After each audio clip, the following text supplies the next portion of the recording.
RSG, my bad, is that when they are looking for these bigger engages, there's just a lot of options and tools that RRQ have to just say no. Ruby, for an example, simple way, a lot of taunts, a lot of ways to make sure that Masha isn't going to be as effective, or even Lolita.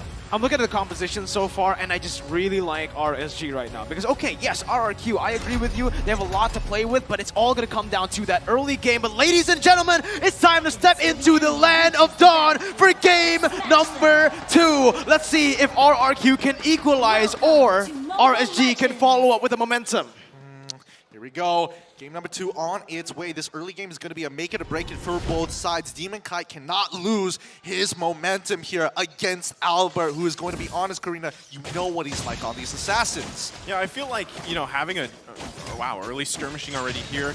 This is the power of a Ruby, right? And you can not able to force any spells out here yet, but going back to Vin, right? Vin, especially the performance that he has on a Franco, I feel like he does a great job on a Ruby too. You can already see the early aggression coming out. Whoa, Demon Kite, yeah, taken very low here. He's forced to back up. That's going to be the Mystic Field popped and used to just immobilize Vin, stop this tempo from getting any further. But you can see, right now, Light and Aqua, they are very pressured in lane.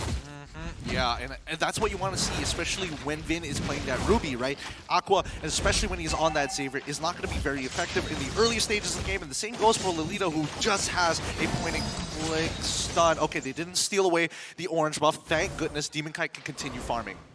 What I'm wondering, though, too, is in these early objectives, if they have enough here, RSG, oh, they initiate. Oh, first blood there for RSG. Again, Vin, a little bit too aggressive there. RSG instantly punish. Okay, going back to my point, right? Do they have enough to win these kind of early aggressive trades that are happening from RRQ? And, you know, I guess they do, because they grab that first blood. And with the turtle coming up shortly, they might be able to set themselves up here. Emon gonna flicker out, but has to reset too, and they want to prepare for that next turtle.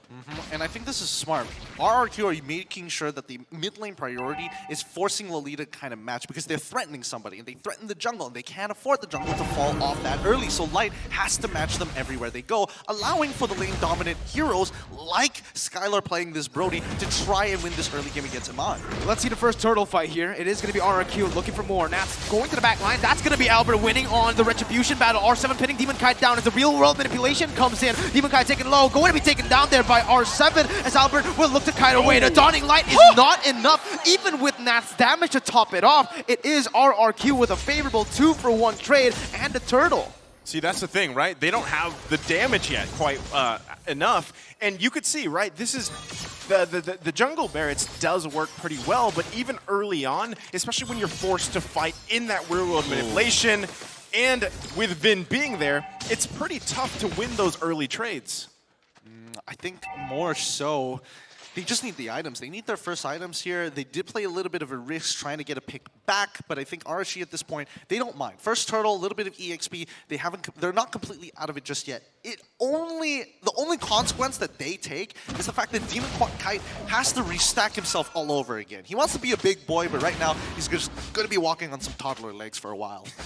Yeah, but back at it again to the point that we made a little bit, right, in the drafts. RRQ, this composition was made to dominate this early game, securing a lot of the neutral objectives, especially with a Brody in lane. You're looking for a lot of catches, but when it comes to that late game, I feel like this is, again, a very Omega-ish draft from RSG PH. It feels like they're stalling it out for Aqua and for Iman on the speed tricks to scale up. RRQ, they need to pull the trigger. They need to look for fights early on, maybe more picks than game number 1. But so far, I feel like RSG have been able to nullify all of that. Yeah, like you said, you know, they're going with that same kind of game plan. They've made a couple changes in their draft here, but Aqua also picking up the Clock of Destiny already at this point. So this is what we saw, right? That early fight where he didn't really have that damage yet. At this point, it's already going to be scaling. So the next big objectives that do come up, now RRQ Hoshi has to be pretty much careful in how they decide to go about those fights. And I think a lot of it has to come down to whether or not RRQ Hoshi members have battle spells, right? And I think, oh, here we go, a fight. Oh, R7 still able to find that heavy spin onto Aqua, even with the flicker pop, and that's going to be Light falling as well. Albert with a double kill, 2-0. This is what you want to see from RRQ. Using that early aggressiveness to just look for fights, and R7 roaming so early on is just such a curveball to RSG. You have to admit, the RRQ members are a little too good at Akai. Somehow they always get more than, like, they get 2 members at a minimum. And this is starting to become a bit of a weird trend. Like, how are they learning? What is the boot camp for Akai here? I mean, no matter what role they play it in, it works so well for them. And that's the thing, too, right? You can continue to just let Nath stay in that lane. R7 is going to be way more valuable if he joins those team fights anyway. And that's exactly what we're seeing here. So they have that early lead already, 2.4K gold lead, five minutes in. And like we said, RSG Philippines wants to just take the time, slow down a little bit here, and just get into this game because obviously the tempo is being set by RRQ Hoshi.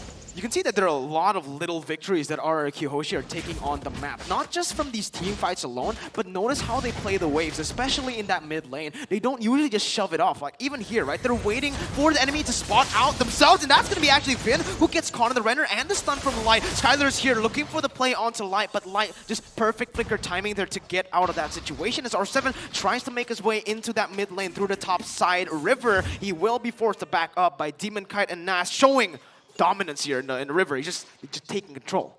Yep, Nats always has to match R7 no matter what, or control the lane. They need to take something away because Skylar eventually will be able to keep on pushing Iman back. Iman does get the Blade of Despair here, and Skylar relentless. Every single time he makes even a little bit of contact against Iman, instantly he pops the ult.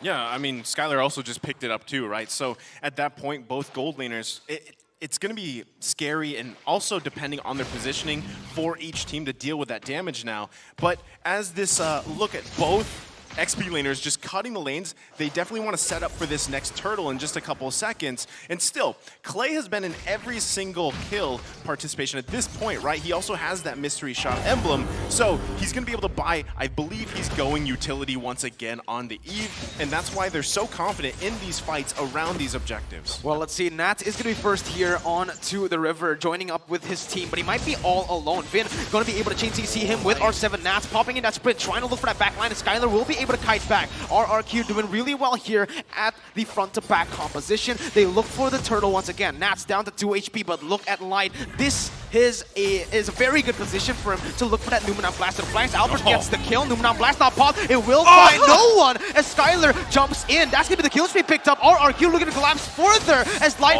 will be caught out. The Mystic Field buys a little bit more time, but Albert is just massive on the Karina. Nats, you can see him look for compensation in the mid lane. He will be able to take that turret down. R7 with no damage. There is no kill pressure, but I might be wrong here. He jumps in. He looked for the solo kill. Nats taken low. Still able to run away. 1 HP with the dash. No!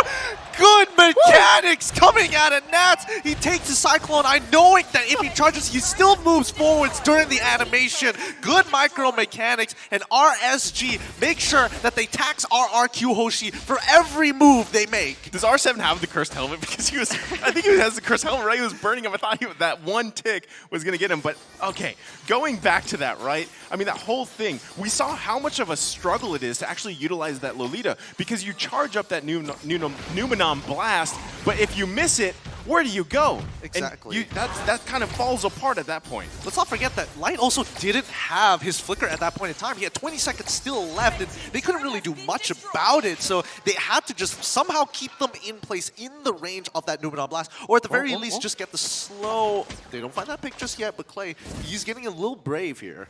I want to just emphasize on what Nats was able to do there, because by getting that turret, that actually gives over the pressure to become, oh, Iman, just so aware.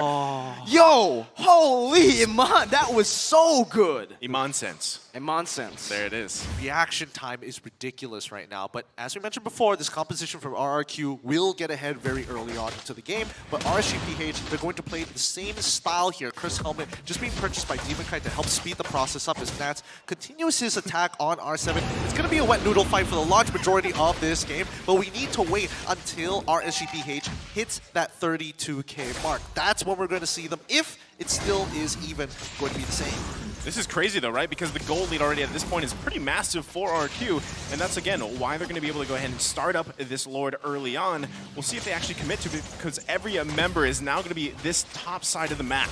9 minutes in, the Lord now chunked to half HP. RRQ looking for the play. R7 jumping in onto Demon Kai, falling back once again. RSG Light looking for the Numenor Blast. Flickers there again. 3. The collapses here, and boom! There you have it. Skylar trying to run away with the Tornapart memory as the heavy spin will be able to just stop everyone. Albert looking for the play onto the Lord, but he's going to get bursted down by Iman. He looked for more right here, but it's going to be a 2-for-1 for RSG. No, the Bureau's Passion is there, able to chunk R7 low. Skylar can't deal more damage. Albert jumping in onto 4, but he's going to get caught out of the Mystic Field. He will still be able to get out. The Dawning Light comes through, doesn't connect, but RRQ losing out in that fight. The desperation coming out from RRQ, they were hungry to get one back against RSG, but they made the call. We have to pull back. We cannot afford to take another loss here, and especially since Albert can't do anything more. He was too low to go in. Skylar doesn't have a front line strong enough to take damage from 4 members from RSG PH, as once again, they tax RRQ Hoshi.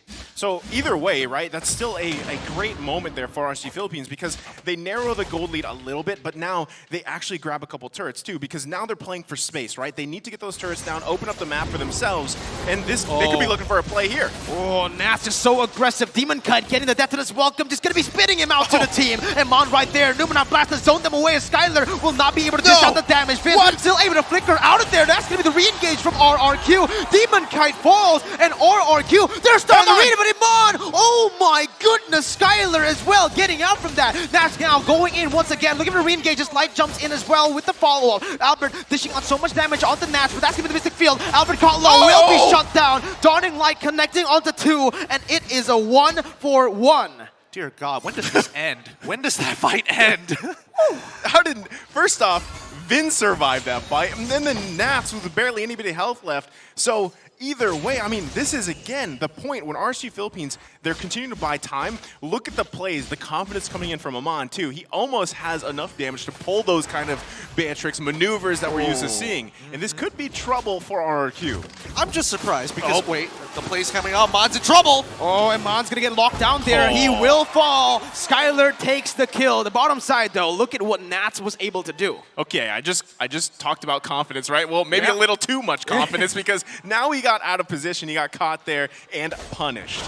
Looking at the item list so far, I mean, I can understand why. Iman does have 3 items. He's got more than enough armor penetration to really start take down bigger targets. And since Clay was there, you might as well give it a try. But R7 playing it smoothly. Unfortunately for him, as we were talking about before, does he have the cross helm? No, he does not. However, Clay is in prime position. Now it becomes real dangerous, though, for RRQ Hoshi. Sure, they're still in the lead right now. 1.7 thousand gold lead, but again, we need to step back. Their composition works really well in the early to the mid stages of the game. If it goes to that ultra late game state again, 16 minutes in, that's where RSG find their power spike. It's baffling to me that they found so much success before hitting that Omega quote-unquote timer. Yeah, and right now, if you saw in those items too, right, Clay really starting to just get those damage items this time around. It's not the same build he played in game number 1, and that could turn the tides for them as they get to this point. He has to be able to match that damage that is going to be pumped out from Aqua too, like we talked about with the Xavier, especially late game. Now, Lord going to be bobbed and weaved around here for now. Which team decides to go in? Half HP on the Lord. This time around, it is going to be the Luminous one, enhanced one, as RSG look to find more control here. R7 looking for the heavy spin, going at it. They're going to go for it. That's going to be Albert with the Retribution. Clay going to get taken down, though. That's going to be the Numenor Blast popped and used from Light to catch Finn off. He is going to fall 2 for 0 right now. They're looking to collapse for more. Skylar will not be able to run away. He goes in for one more dash. Insane maneuvers from both of the teams. Albert gets out with 1 HP, but will fall to Aqua. R7 gets out. The Lord traded in for 3 kills. I don't think it's worth it. I don't think it's worth it too, and I think Vin,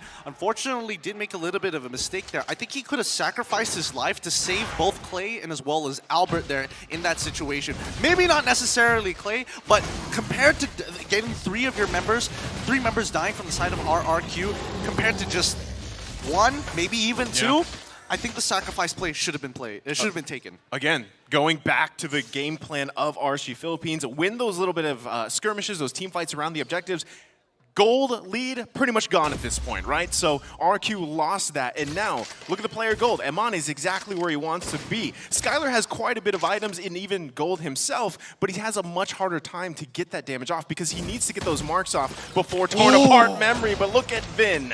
That's exactly what we mentioned. The Dawning Light, unfortunately, was not able to take Vin down there with the Athena, but my goodness, the poke, the damage at this point is not even poke.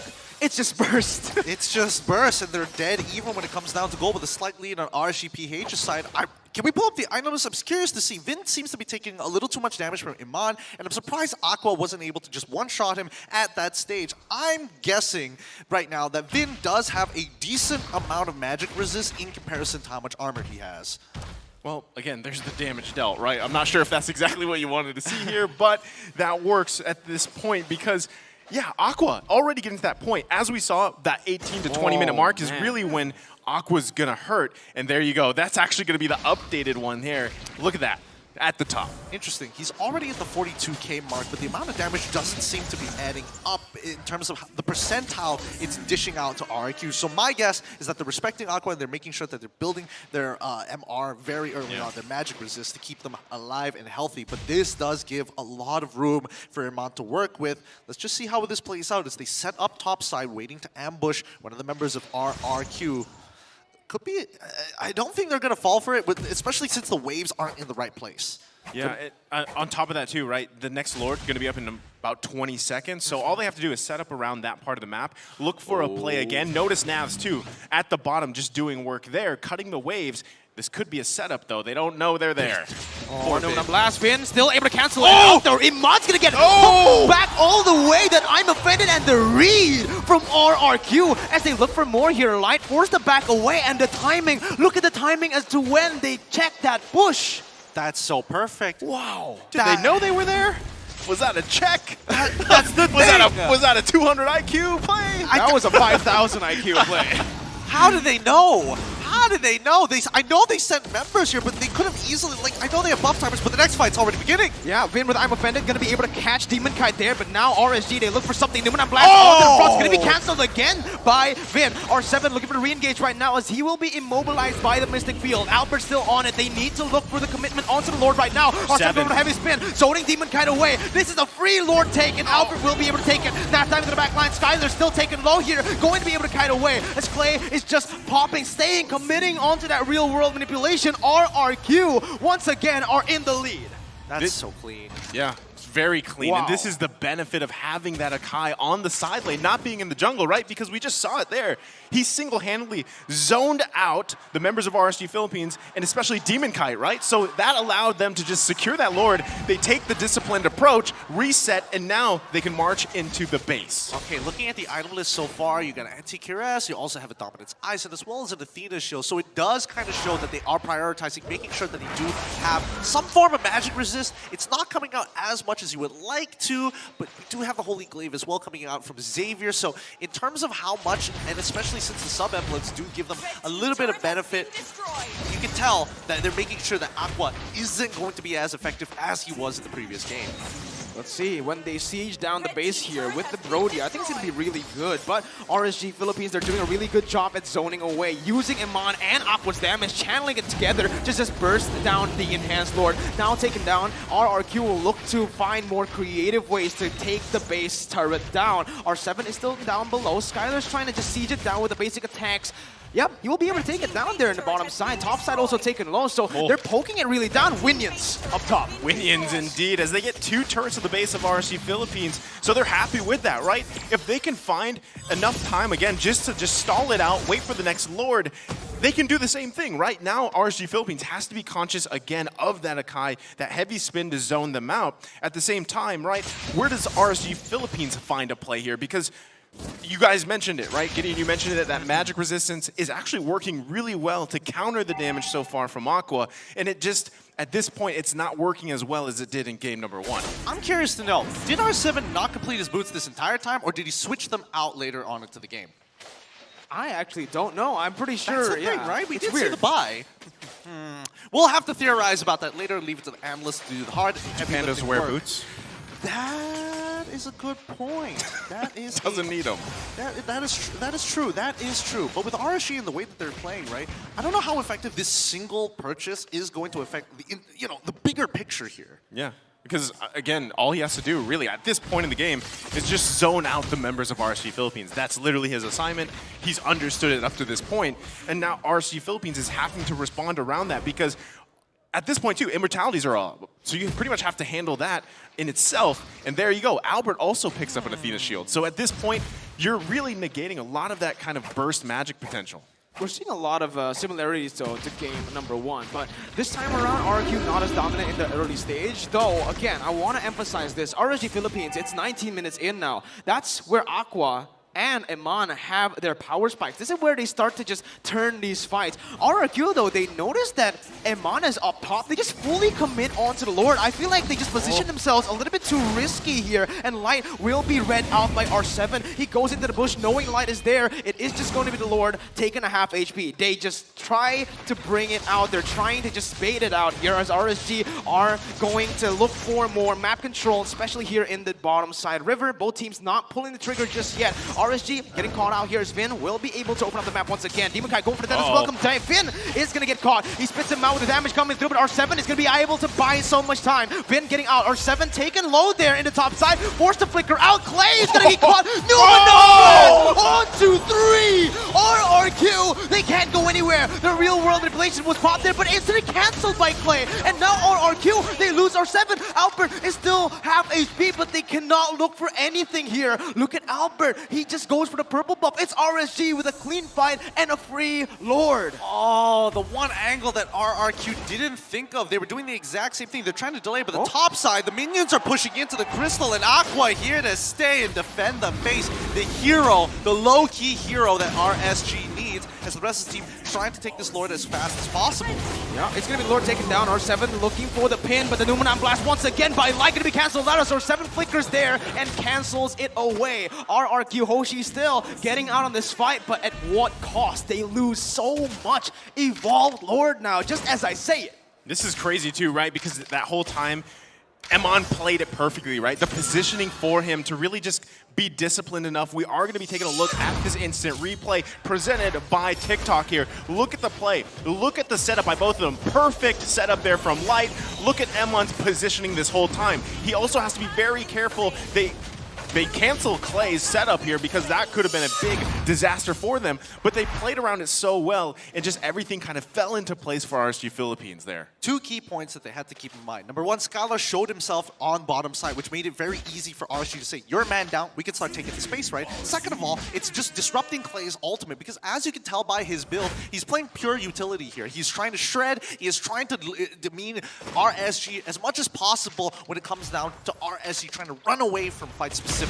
Well, that's going to be the Evolved Lord marching down. Eman somehow finding that spot to hit Skylar in the midst of it all, and that's going to be the topside turret taken down. RSG Philippines just chaining this all across RRQ's base. Mid lane turret inner taken down. They're looking for more on the board, but no. They just pull back. RRQ with a good defense. RSG with very good discipline, able to just control this. Still holding on to that 3,000 gold lead, which is just going to get bigger and bigger as we progress through the game. RSG have hit their power spikes, and now it's going to be RRQ who need to find that comeback moment. I feel like they're feeling pretty confident here, especially you saw Emon, he has that immortality, right? So he doesn't, I mean, he's also got the flicker available to him, so he can be a little more defensive or aggressive with that, deciding how he wants to play it out. You can see R7, again, this is up to him to find that moment for the setup. Vin is there to help with the disengage if he needs to, or he also has a flicker, I'm offended combo to initiate, but he's got to be super careful here because even if you catch someone out, immortality is going to be popped. You still have to work around them, and look at Emin and Aqua, right? They're just pretty much in the back lane, letting Nats, Light, and Demon Kite just take the brunt of that damage. I totally agree, but I think the biggest problem here for RQ is going to be Nats, right? Because again, Skylar is continuously getting threatened here. Nobody's really able to peel Nats off of him, and when they do, that means Clay is wide open. So who does RRQ Hoshi play for right now? Do they play for Skylar, or are they playing for Clay? And when you look at both of them, they have to work together. If they get split in half, that's when RSG start picking them off one by one, pressing their advantage and creep up down and push him right back into the crystal. Speaking of Skylar or Clay, we have to talk about the damage output here now that we are entering that late game, because we kind of mentioned this in the draft. When you pick something like a Brody, it's going to be tough, it's going to be rough when we get into that later stage of the game. If we take a look at Skylar's items as well, there's no way he's building full offensive items. It has to be some defensive, maybe a brute force breastplate and an immortality here, and there you go. As I say it, exactly right, except it's the Athena, not the immortality. Yeah, I mean, double defensive items, he's still able to kind of survive a little bit longer than he should, but he's also taking Killing Spree instead of Weapon Master, so he's not going to hit as hard as he would like to at this stage of the game.